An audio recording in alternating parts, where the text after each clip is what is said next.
new LinkedIn Hiring Pro can't undo your last hire, the no-show. Who set you back because they didn't show up on day one, or day two, or ever again. And now your product launch is delayed because you're talking to alien abduction podcasters to track them down.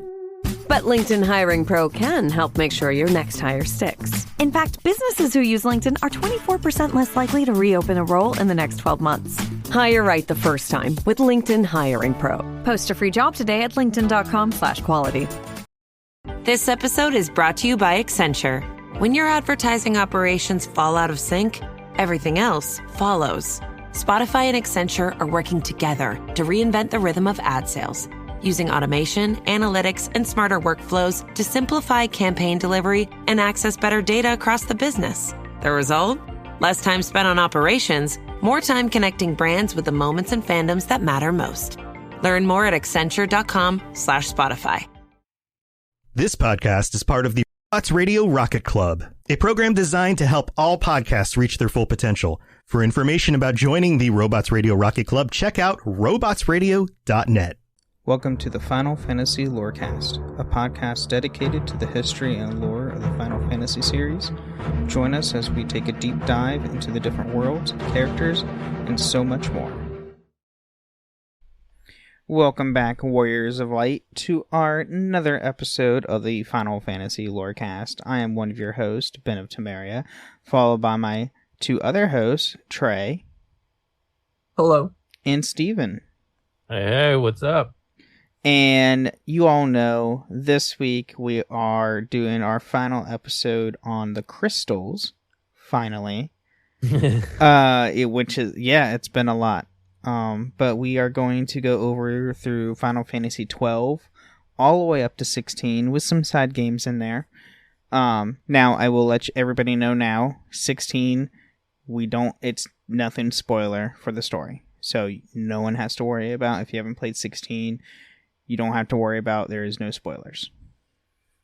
And more importantly, Ben finally gets to talk about 14. He hasn't got to talk about it yet on the podcast, so not officially with lore. No, not yet. Now I get to. But I mean, obviously, so we're going to kick this off. Obviously, we're going to start with 12, where we left off. So crystals are commonly found in the form of magicite. Magicite in the world of Invivlace is described as a kind of magical stone capable of storing mist and being extracted for the use of magic. Nethicite was a special type of magicite that holds a great amount of magical energy. And magic is spelled Magick. So it's magic with the K at the end. Just, to change things up. So if it's not just, magic. Yeah, they got cute with it there. Yeah, I know, right? So items such as the Dawn Star Shard are revealed to be shards of the Sun Crest, a large crystal in powerful form of Nethicite, having been used to conquest and campaigns for the legendary Dynast King Wrathball in the kingdom of Damacia, and secured the legacy for centuries. And through the studies of Dr. Cid, so in this game, Cid is a doctor. He's an evil doctor, yeah. Yeah. The Arcadian Empire had begun to synthesize artificial nethicite, and with the Arcadons have begun to campaign to conquer the world, Princess Ashe focused much of her effort on acquiring the Shard of the Suncrest, to use the power to wage war on Arcadia, while the Arcadans track down the same shards for experimentation. And then crystals are found throughout the world, and one of the many functions is as a save point. Go figure, because, that makes sense, because crystals are normally used as save points at some point. Yeah. These crystals are divided into save crystals, which let the players save the game, the gate crystals, which also allow teleportation to other gate crystals. Many enemies also drop various elemental crystals used to making items, and the Bazaar and Espers are also bound to crystals before they are defeated. There is also the enemy that takes form of a crystal called a crystal bug. And the Great Crystal is a gargantuan crystal that's speculated by the party to be the origin of the mist in Evilis, and is where the Orchirea dwell. Orchirea themselves resemble living crystals and are said to be immortal. Yeah, they're like a alien species, sort of. I can't say what they're like because it's from 16, but there is a similar kind of vibe to it from 16. But I can't say more. I don't want to spoil anything. I really like the way they use the crystals as the save points, and the specifically how they use them to fast travel around with the orange crystals. Because 10, you were in your airship, and then you could go. You could pick your location. 12, I thought it was a little bit smoother, a little bit cleaner, and I really liked the way they used them for 12. And they still have airships too in 12, but I mean, other than to save your teleport crystals, there's really no reason to use them. It's like, why would I use this? I've got these teleport crystals here. But yep. They still have airships. And then also with Final Fantasy XII, we have the Revenant Wings, which is another game in the series for 12. So crystals come in the form of Auracite, which people can use to summon Yari. Using the Auracite comes with a price. Each time someone uses it, their anima slowly drains away, and this is the reason the Agile have been reduced to emotionless shells. Okay, before we get further, Yari is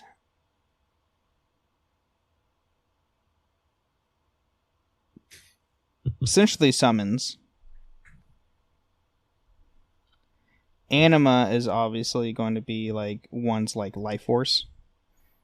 Typically, that is another term for like life energy. There's also, chi or key and all that stuff. Also the coolest summon in Final Fantasy X. Yeah.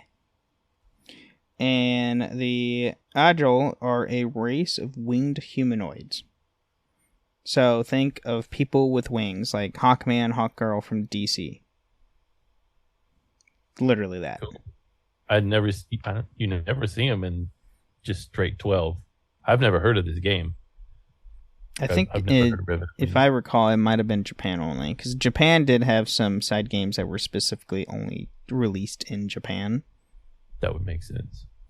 There was also a larger piece of the crystals called Auroliths, which all Auracite come. Destroying the Auroliths release the trapped anima that they have absorbed. The soul crystal gameplay element in certain battles reincarnates its Team Kato members periodically. And I think Trey is looking up if the Revenant Wings came out in the US. It looks like it was released in the US, but it was on the Nintendo DS, so it was a mobile game. That's why no one heard of it, because who played Final Fantasy on the DS?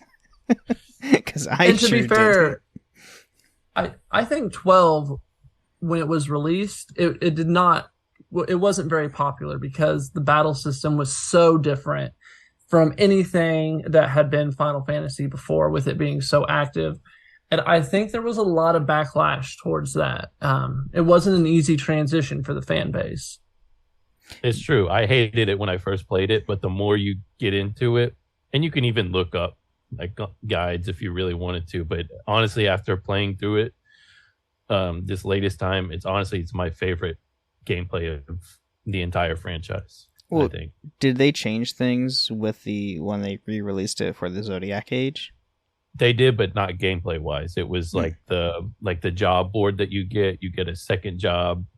It made things a little bit easier, because when the original came out, it was probably, like, for me, it was the hardest one to play. Like, I got stuck so early on in the game. And have you played ESO since launch, Ben? Oh yeah. So it'd be like going back to when ESO first came out, and you'd hit your your level, and instead of champion levels going to like 160, it was like 1, 2, 3. and it just was a Okay. slog.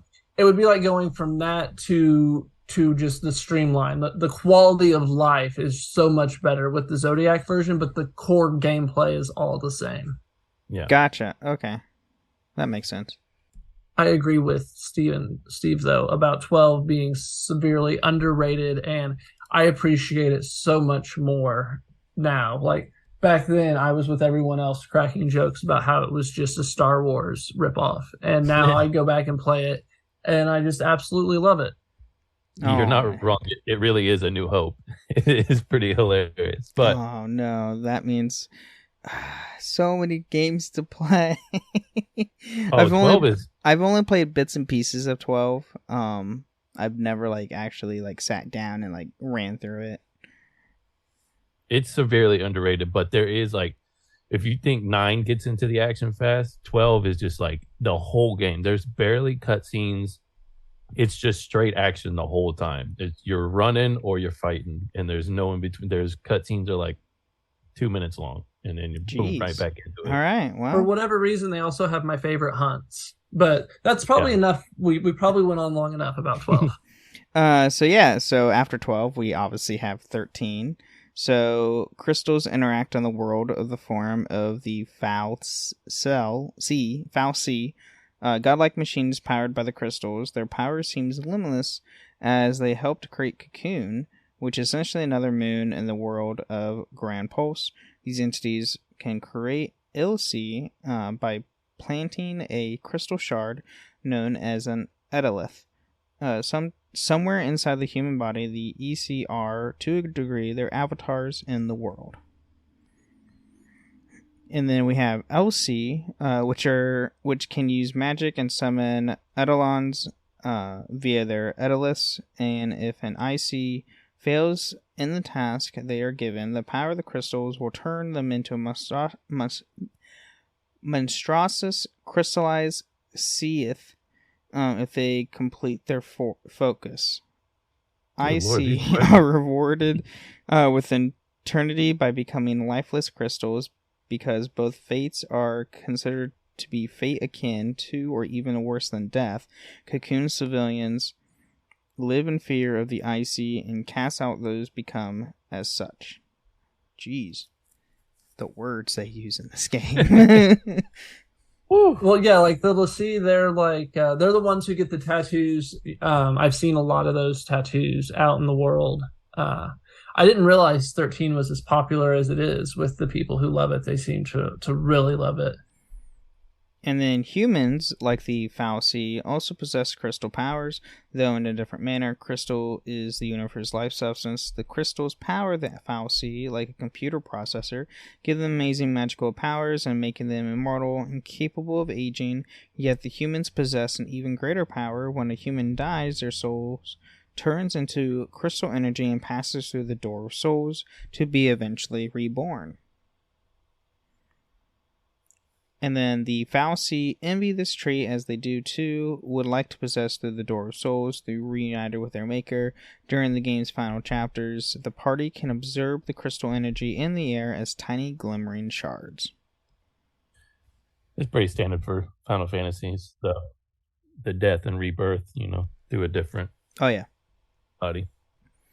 And then now we have 13-2, so another sequel to a mainline game.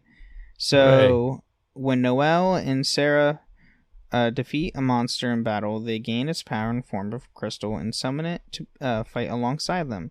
This ability was granted to Sarah by the goddess Etro. Mog has a crystal on the Zatanna instead of a classic Moogle pom-pom.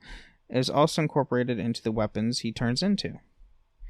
Fragments, crystallized memories, take appearance in various crystals. The artifacts, items which do not belong in their time period, are also a type of crystal. Chaos' great sword and armor has a crystal attached to it, which is revealed to be one of the fragments to be Bahamut's Edolith. Well, that's not terrifying, having a freaking Death Dragon's crystal on your armor and sword. I've never played any of these. I played them, and I don't remember any of it. I don't remember, like, it's like a whole new story for me. I'm fascinated to hear about it. I mean, it certainly seems convoluted. There's a lot going on here. And the meteor that Noel arrives to New Bohem is also a crystal.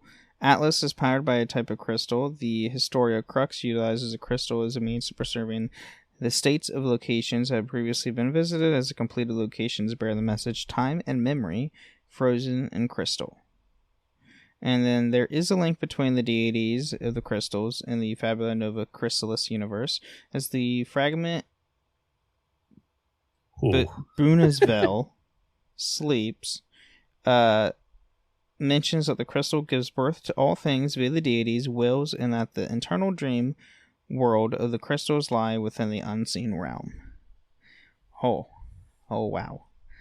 That's a lot of crystals. Yeah. I mean, is that every character? I mean, they don't talk about lightning. Is she in too? You know what? No, she's not in 2. She's only in 1 and 3.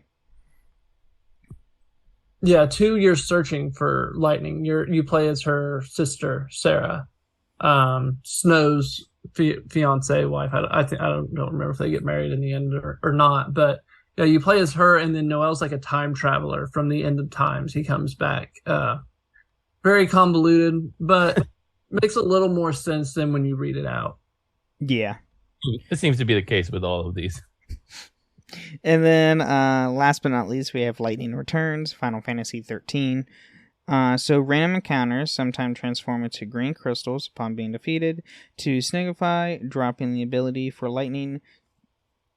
Soul Seeds, the object in which form monsters take the form of small purple crystals and appear within Chaos Infusions.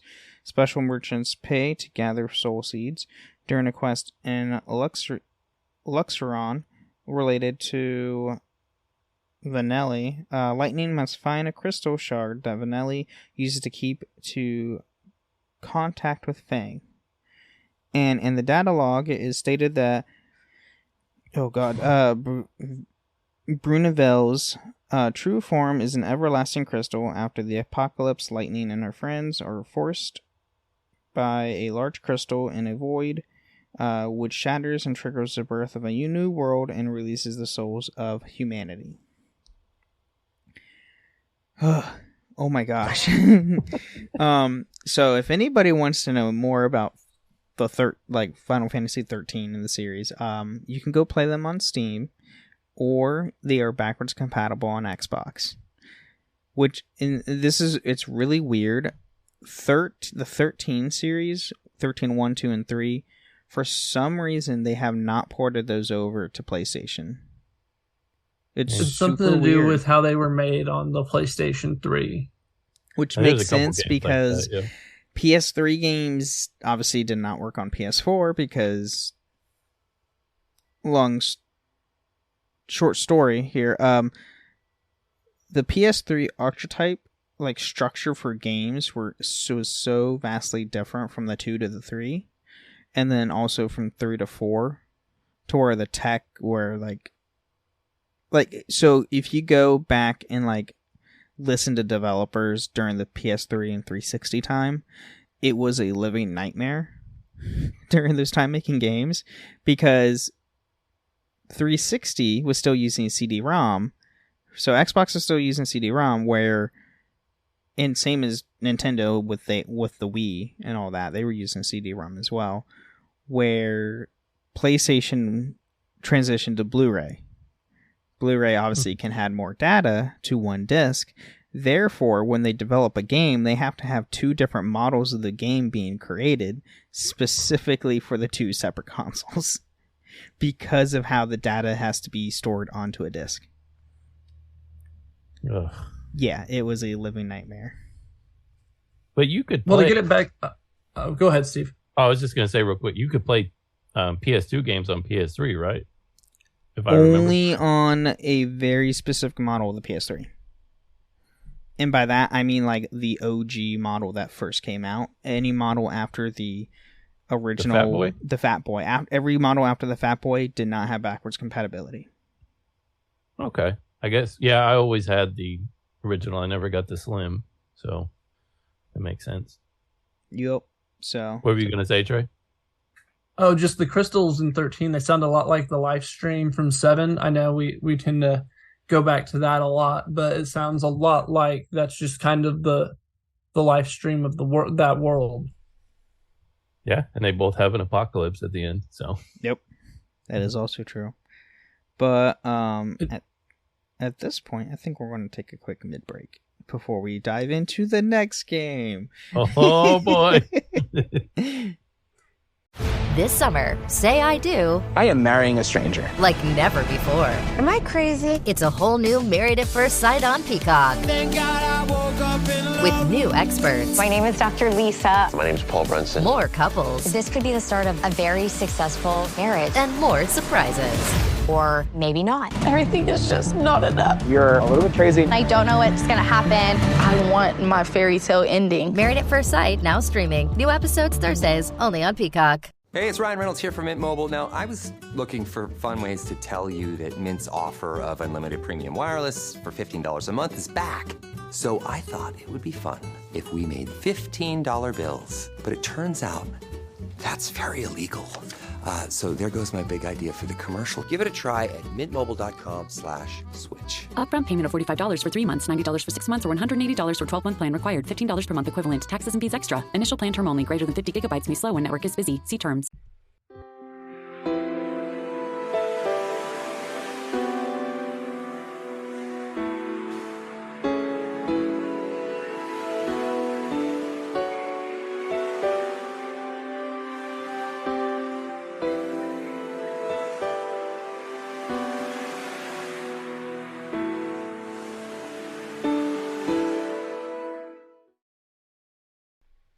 All right, everyone. Welcome to the mid-break of the show, where we talk about everything with the podcast that has nothing to do with the lore of Final Fantasy.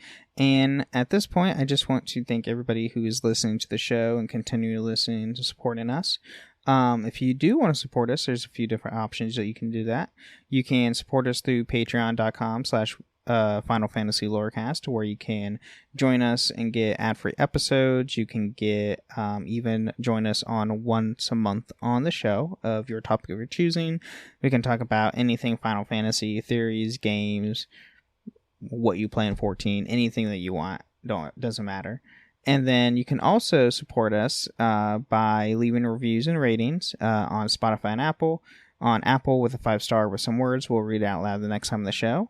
And on Spotify, you can leave some stars, but you can also now post a comment on each episode. If you leave some nice words on an episode, we will read that out loud next time on the show as well.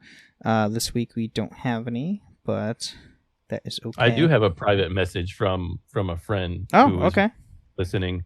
I won't read the whole thing, but basically he felt we disrespected Final Fantasy VIII, so he says he needs to come on and defend Final Fantasy VIII.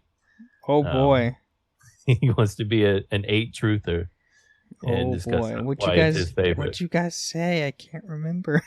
I don't know. I don't think Trey disrespected it. I said it stinks, but that's because I am just bitter because I can't figure out the junction system. So I'm petty and I say I hate it.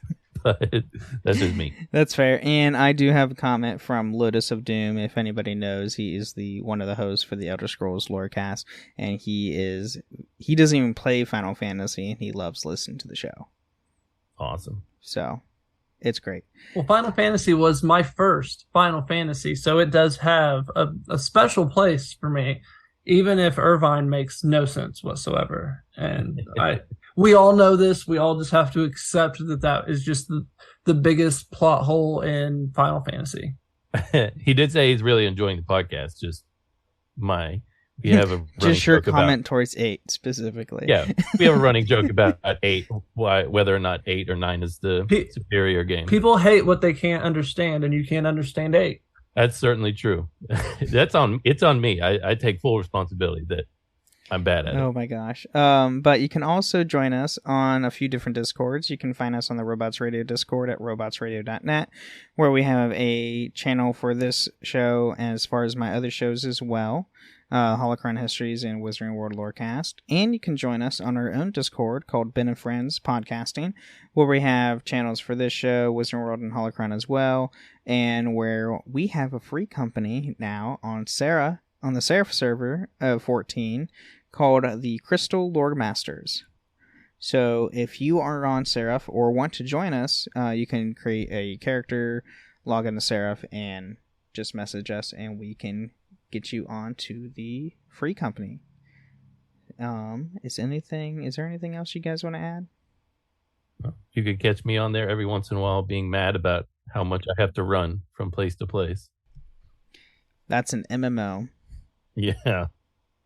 That's just an MMO. That's just had to deal with it. That's it for me. I don't have anything else. Are you good? Do you use your sprint? Yeah, I got it to where it clicks, so I can just use it as soon as it comes up. Oh, well, I need to figure that out. We'll get you caught up. But anyway, we are going to get back into the show.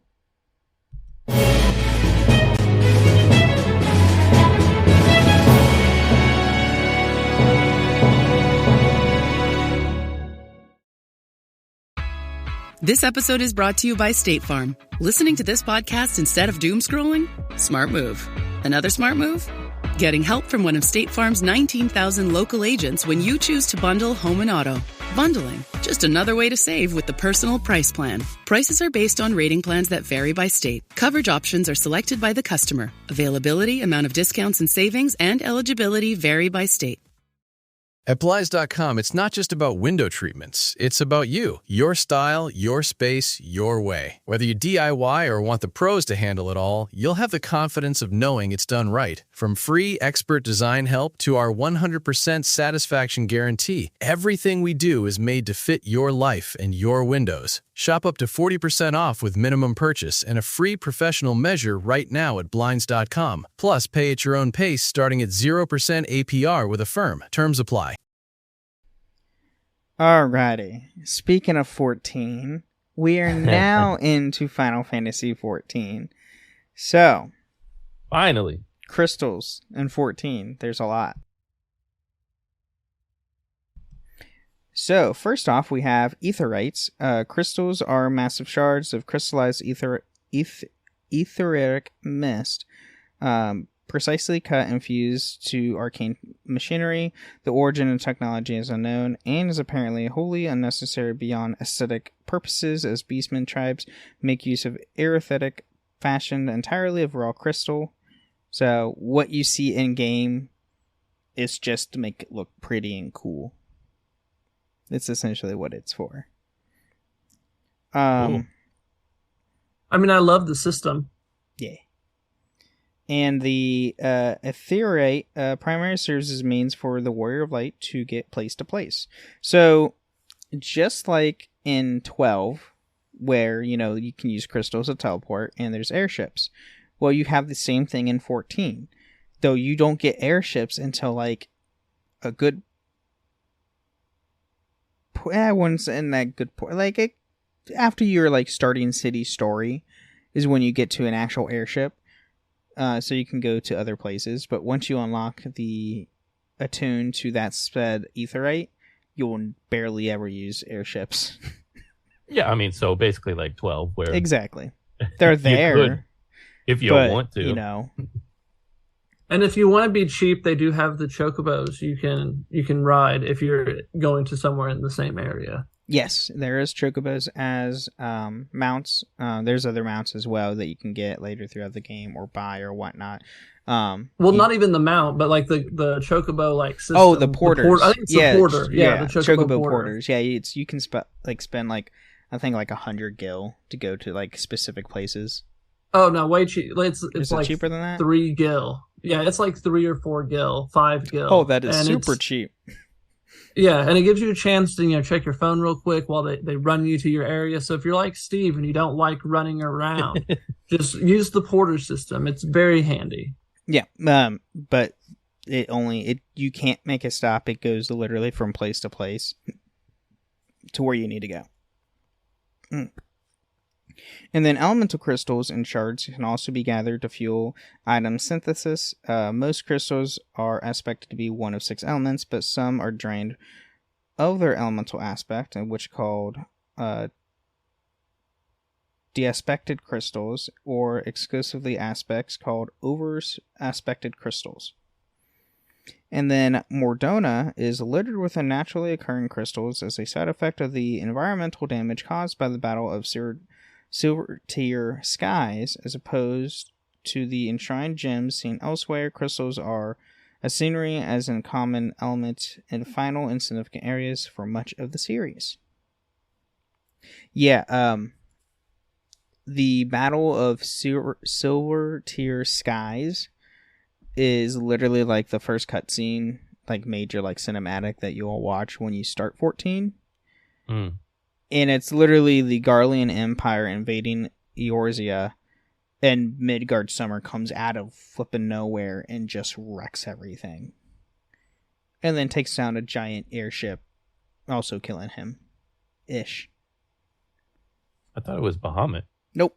Well, Bahamut comes later after the Battle of Silver Tier Skies. Oh. But that's a whole other, like, that's another cutscene that you see, is Bahamut literally making a giant meteor. That's the one I remember. Yeah. Yeah, that's why Mordona, like the Mordona you see in game, in Realm Reborn, and obviously all the expansions and everything, game that you can see now is like basically a wasteland, is because Bahamut. So Eorzean myths and legends extolled their world to be created by the Mother Crystal, which became synonymous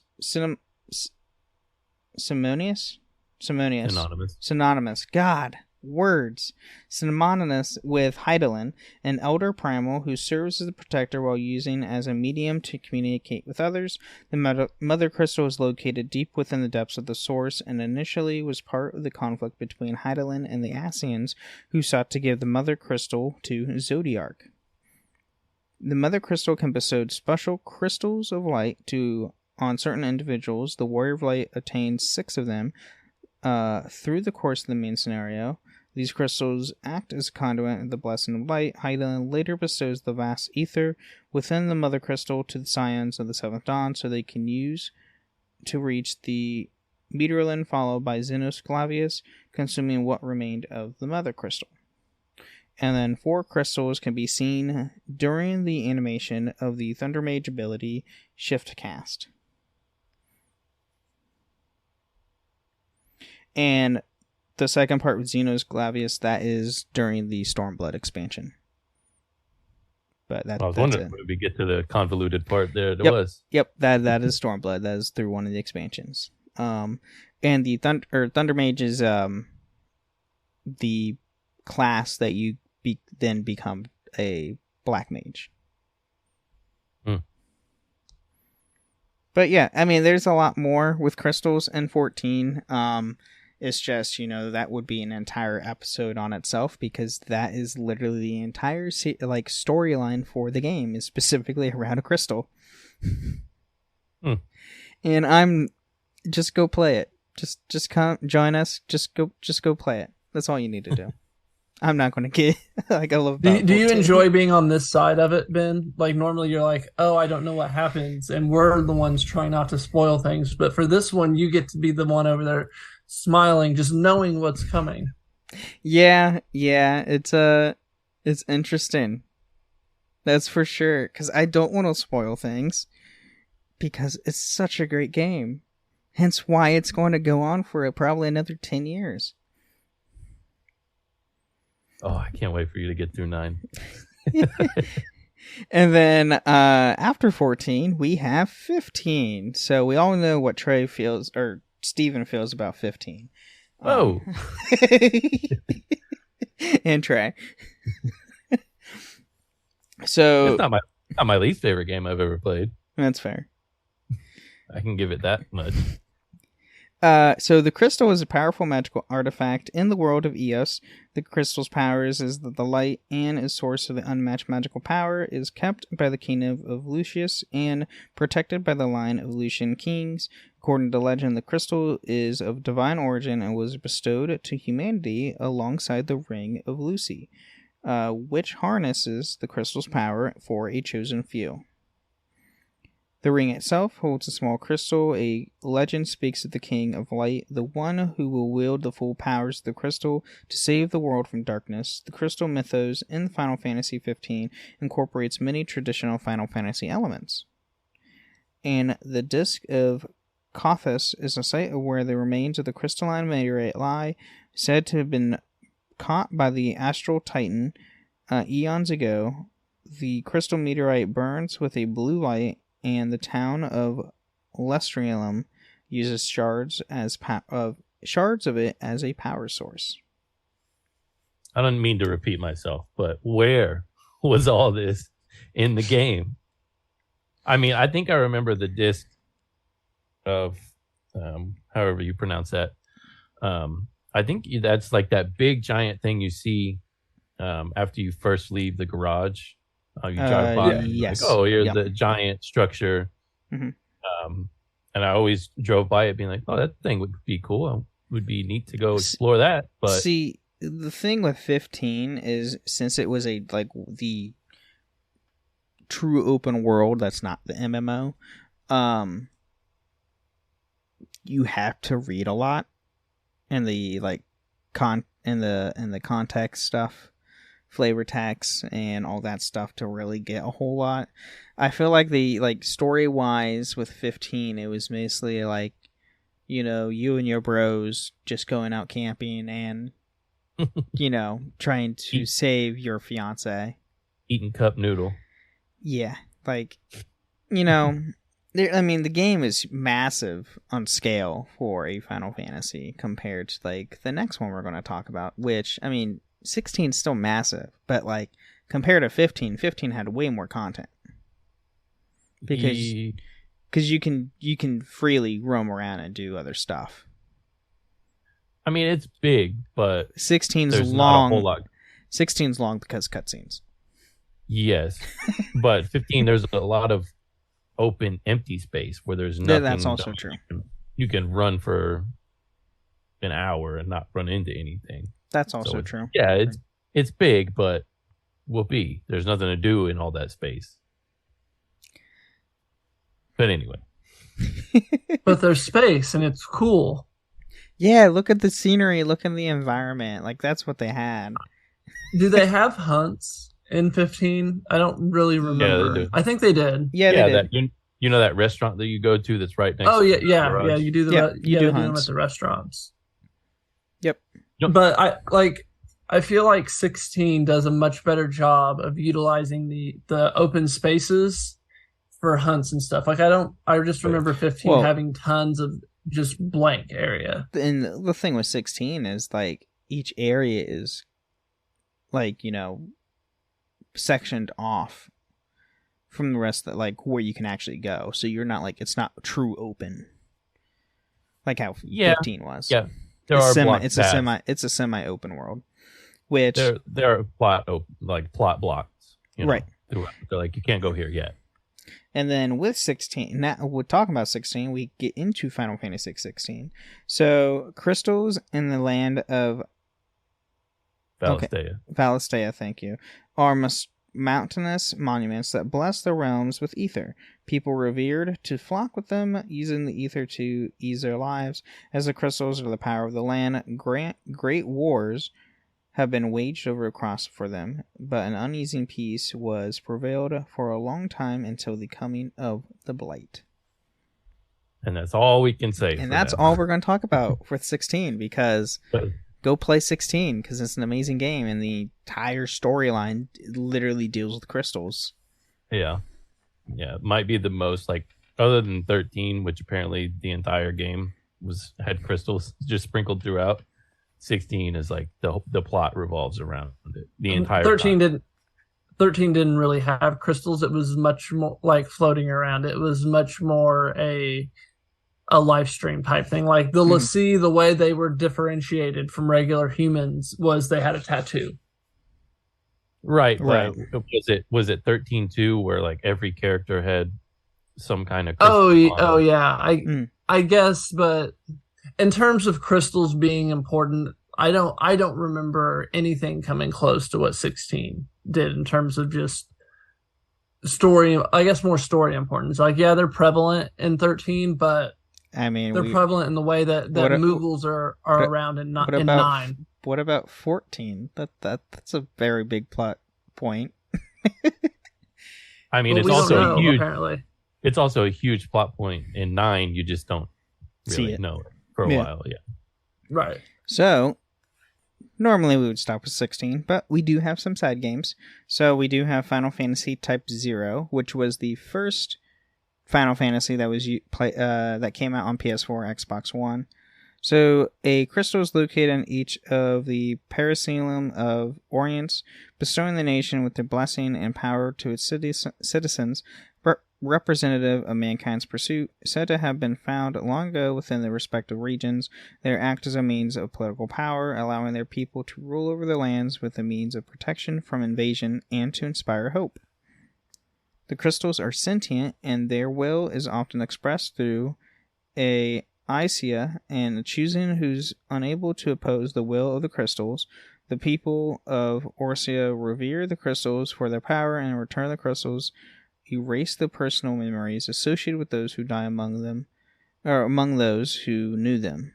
The crystals are said to be will of an equilibrium in the world, but their true purpose seems to be complete for birthing agito, communicating the wars to that ravage Orients. I didn't understand a word of that. Yes, Type 0 was a weird game because it was the card-based game that they did on the consoles. Oh.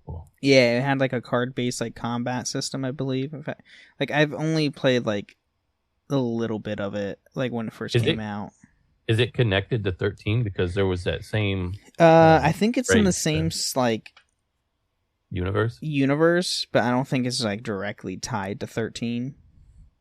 Sure. And Trey, then, do you know if Type 0 is connected to 13? No. I have no memory whatsoever of Type 0. I never played it. I don't remember anything at all about it, actually. And the 4 crystals variants are Vermilion Bird Crystal of the Dominion of Rubrum, that bestows the power of magic, the White Tiger Crystal of the Melesti Empire that bestows the power of weapons, the Azure Dragon Crystal of the Kingdom of Concordia that bestows the power of the dragon, and the Black Tortoise Crystal of the Lorsian Alliance that bestows the power of the shield. Now, quick side thing, I do like how Type 0 uses one of the crystals is literally called the Azure Dragon, where you meet there's a specific dragoon called the Azure Dragoon in 14. I had a feeling it was coming here. Hey, play the Dragoon storyline. You'll learn more. I'm trying. It's very boring. So Realm Reborn is a slog. Once you get through Realm Reborn, Heaven's Ward is where it's at. Boy, is it. And then now we have Stranger of Paradise, Final Fantasy Origin. So Jack, Ash, Jed, Neon, and Sophia all possess a dark-colored, egg-shaped crystal that seamlessly draws them to destroy chaos and restore the elemental crystals. After defeating a strong enemy, such as a fiend, the crystal may absorb the residue darkness and unlock some of the user's memory, allowing them to recall some of their past. Each crystal is a Lufian memory storage device that allows strangers to collect their memories and bring them into the next time loop, making it easier to remember their real mission. In one of the early iterations of the cycle, Jack entrusted these original Dark Crystal to Princess Sarah to use it as a failsafe to remember his real task to stop the Lufians' influence over Cornelia. And you can learn more of that during our Warrior Light episode. Yes. because we have a whole thing with Final Fantasy Stranger of Paradise. Yeah. Yeah. I think we all agreed we want to play it because it sounds awesome. And it ties them back into the original. Which I still need to play also. Yeah, it's on the list as well. Yep. That's a good thing about doing this podcast.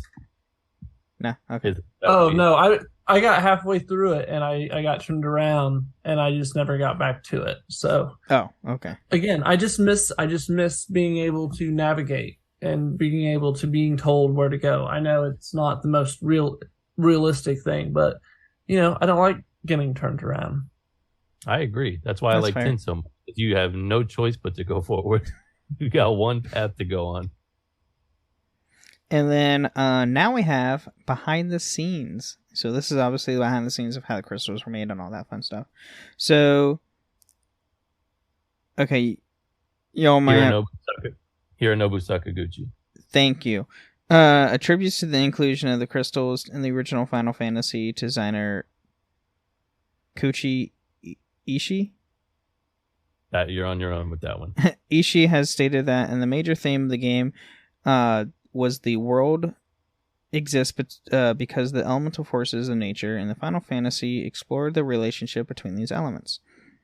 The idea of certain enemies being resistant or weak to elemental attacks was taken from Dungeons & Dragons, as gameplay designer Akitoshi Kawazu believed that the idea made sense, that there was something not done in Japanese RPGs before. This grew into an idea of the creatures of the world being tied to the four elements, and the crystals represented the power of those elements. I mean, that makes sense. Yeah, that makes sense. I mean, they wanted to try do something different that wasn't in Japanese games till then, and they literally we'll just rip off Dungeons and Dragons because the Americans have imagination. Well, I mean, the four elements that's a thing. Very important to Japanese. Yeah, the four elements is an original thing and very important to mythos and myths and everything and legends in the Japanese culture. Yeah, we gave them Dungeons and Dragons. They gave us what we ripped off and turned into Power Rangers. So it's a win-win. Oh, we really won. Oh, yeah, Super Sentai. Hey, Super Sentai, some of their original stuff is really weird. I will give them Power that. Rangers? No, Super Sentai, which is the Japanese versions. Power Rangers came after Super Sentai. And so if you go and watch Power Rangers, all the fight scenes is literally directly from the Japanese Super Sentai show. They do not film any fight scenes in the for Power Rangers unless if it's like they don't have their helmets on or something like that.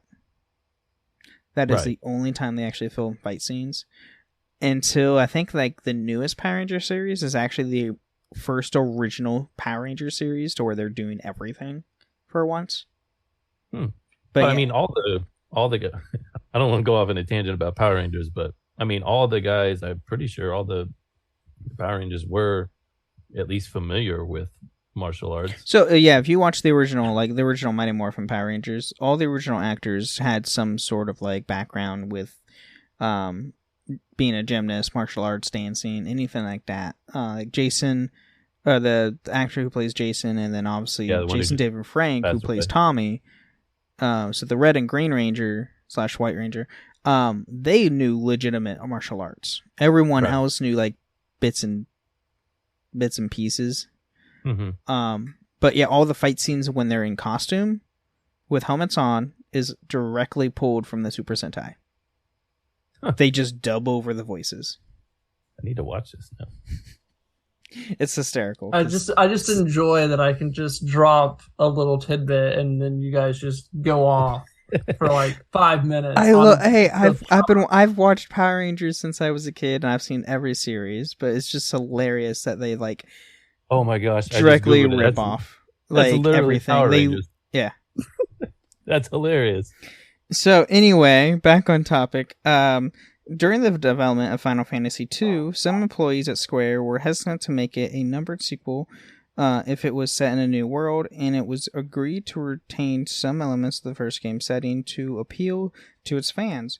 Kenji Terada, a scenario writer for the first 3 Final Fantasy games, had said that it was his idea to keep the crystals as part of the setting, as crystals are a common idea in the fantasy fiction, and he thought they would be a good recurrent theme to have if Final Fantasy became a larger franchise. The word concept of crystals could be a quote-unquote keyword that future games explored in different ways. Good idea, Kenji. Yes. I mean, you literally set the foundation to the franchise of what we have today. Yeah. I'm so glad they decided to do numbered games too. It feels like it made the series what it is. If they were just doing if they had different names, imagine the games are already as confusing as they are. Imagine also having some crazy name that has nothing to do with the game, I'm sure, attached to the name. Right. Like Final Fantasy Spirits Within. Imagine that would be crazy.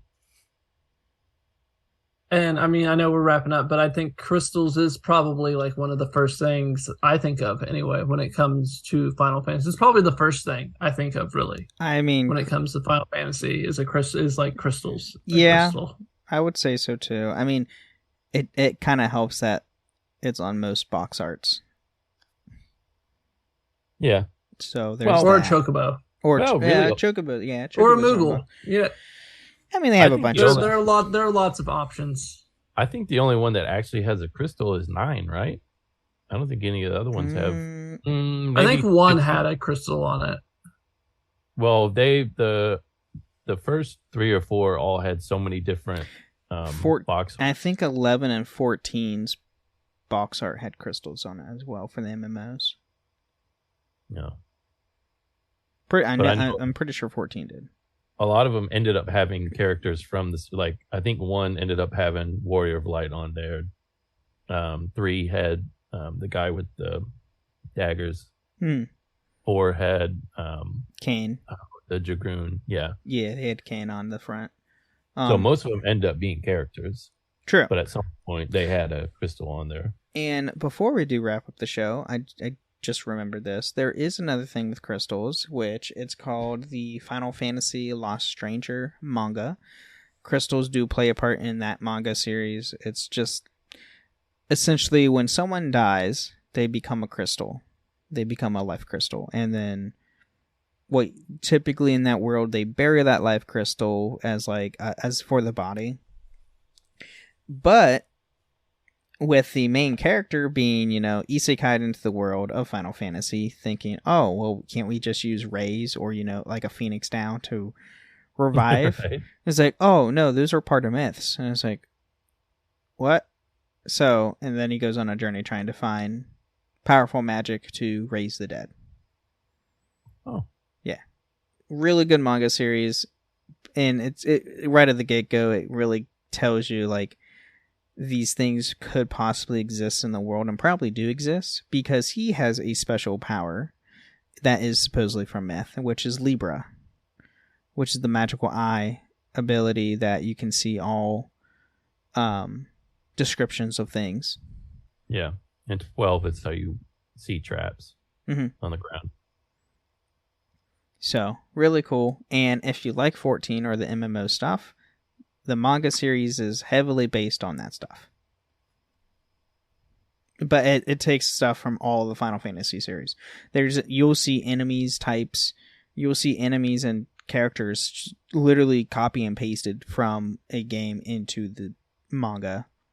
And it's just hysterical because the guy who gets isekai'd worked at Square Enix, specifically working for Final Fantasy. So he's played all the Final Fantasy and has all this knowledge. And it's just hysterical. So there's 9 volumes. Go read it. Anyway, that's all I have. Is there anything else you guys want to add? I think after 3 episodes, we've covered enough on crystals. All right. Well, join us next week as we dive into magic, which is going to be another 3 episodes. Oh, at least, yeah. Yeah, I just finished writing up show notes for those finally. So, Oh, good. Yep. And then God knows what we go on after that. If we're going to continue season 1 with more stuff to where we can go into the different types of magic, or we could do that as a full different season. So we shall see. We'll see as we go, yeah. But thank you for listening to the Final Fantasy Lorecast, and may the crystals guide you.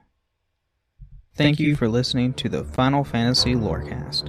You can find us on the Robots Radio Discord at robotsradio.net. You can find us on Twitter at FFLorecast, and you can email us at fflorecast@gmail.com.